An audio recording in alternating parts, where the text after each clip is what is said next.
Lista HDP'da evcar 25 jin bûn parlamenter.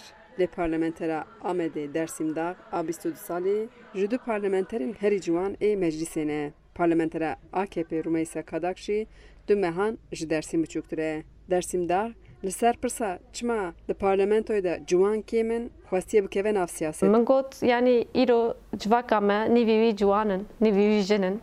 Çima li parlamentoyê jin tunebin, çima ciwan tunebin.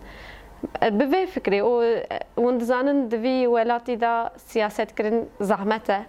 û derçûndina yani ev siyaseta tê holê tê kirin jî ne li goriya ciwan e ne bi her tim bi polîtikayên qirêj li ser ciwanan tê meşandin.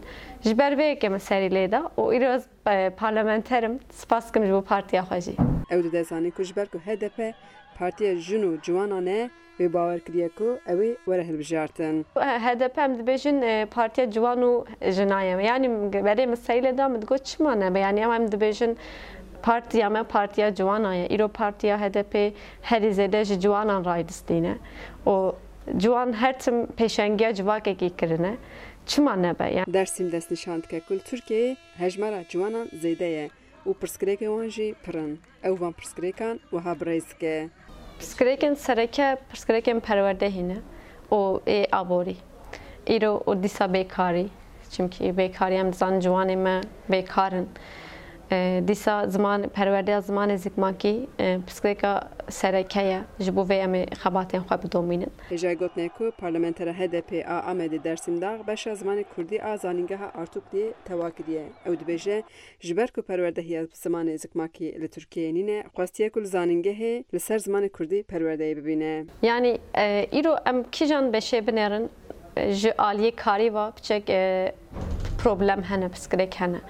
Yani îro hemû mamoste etamê wan nayên kirin.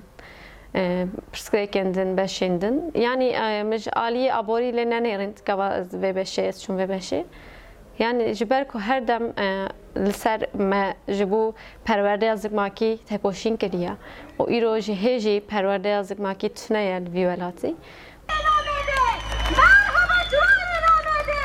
Parlamentera ciwan a HDP dibêje wêjeya Kurdî gelek dewlemend e û destnîşan dike ku divê her Kurdek ji Ehmedê Xanê heta Melayê Cizîrî berhemên hêja bixwînin.